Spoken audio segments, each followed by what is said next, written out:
যখন দেশের বিভিন্ন স্থানে গণহত্যাকারী ও সন্ত্রাসীদের দল আওয়ামী লীগ, যুবলীগ, নিষিদ্ধ ছাত্রলীগ সহ তাদের দোসররা অগ্নিসংযোগ, বোমা বিস্ফোরণ সহ সাধারণ মানুষের জানমালের উপর হামলা চালাচ্ছে।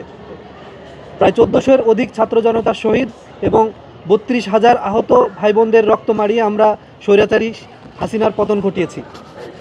গণঅভ্যুত্থান পরবর্তী সময়ে সবচেয়ে গুরুত্বপূর্ণ যে বিষয়টি ছিল তা হলো গণহত্যাকারীদের বিচার। আগামী ১৩ নভেম্বর আন্তর্জাতিক অপরাধ ট্রাইব্যুনাল খুনি হাসিনার রায়ের তারিখ ঘোষণা করতে যাচ্ছে। এই দিনটিকে ঘিরে ইতিমধ্যে প্রশাসনের নীরবতার সুযোগ নিয়ে রাজধানীর বিভিন্ন জায়গায় বাসে অগ্নিসংযোগ এবং ককটেল বিস্ফোরণের ঘটনা ঘটিয়েছে গণহত্যাকারীরা।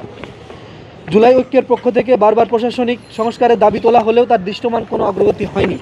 যে সমস্ত পুলিশ প্রশাসনের হাতে আমাদের ভাই বোনদের রক্ত লেগে আছে, সেসব প্রশাসনিক কর্মকর্তারা গুম খুনের সঙ্গে জড়িত ছিল, তারা এখনও সেই পদেই বহাল রয়েছে। এর চেয়ে কষ্টদায়ক ও দেশের জন্য লজ্জাদায়ক কিছু হতে পারে না বলে আমরা মনে করি। যে সকল আইনশৃঙ্খলা রক্ষাকারী বাহিনীর সদস্যরা জুলাইকে ধারণ করে না, তারাই আজ দেশের প্রশাসনের গুরুত্বপূর্ণ পদে বহাল রয়েছে। সেই সুযোগ নিয়ে সারা দেশে নৈরাজ্য করে যাচ্ছে আওয়ামী লীগের সন্ত্রাসীরা।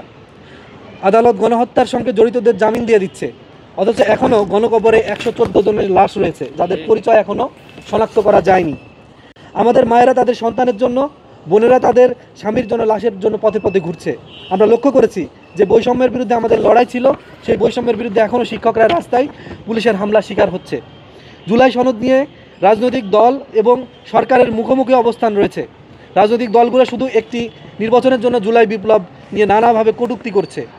প্রথমে জুলাই সনদ নিয়ে রাজনৈতিক দলগুলোর মধ্যে বিরোধ তৈরি হয়, সেই মতবিরোধে এখন রাজপথে আন্দোলনের রূপ নিয়েছে বললাম। জুলাই সনদ বাস্তবায়ন নিয়ে রাজনৈতিক দলগুলোর মধ্যে চরম অসন্তোষ বিরাজ করছে। সরকার প্রাথমিকভাবে ব্যর্থ হয়ে রাজনৈতিক দলগুলোকে আলোচনার মাধ্যমে 7 দিনের জন্য সময় বেঁধে দিলেও জুলাই সনদ বাস্তবায়নের কোনো সিদ্ধান্ত আসেনি। জুলাই ঐক্যের স্পষ্ট বক্তব্য, আগামী জাতীয় নির্বাচন হতে হবে জুলাই সনদের ভিত্তিতে। এর বাইরে কোনো প্রকার যদি কিন্তু অথবা এসব কোনো বিষয় ছাত্র জনতা গ্রহণ করবে না। অবিলম্বে জুলাই সনদ বাস্তবায়ন নিয়ে সরকার এবং রাজনৈতিক দলগুলো সিদ্ধান্ত না নিলে শহীদ পরিবার, আহত এবং জুলাইয়ের ছাত্র জনতাকে সাথে নিয়ে রাজপথ থেকে জুলাই সনদ বাস্তবায়ন করা হবে।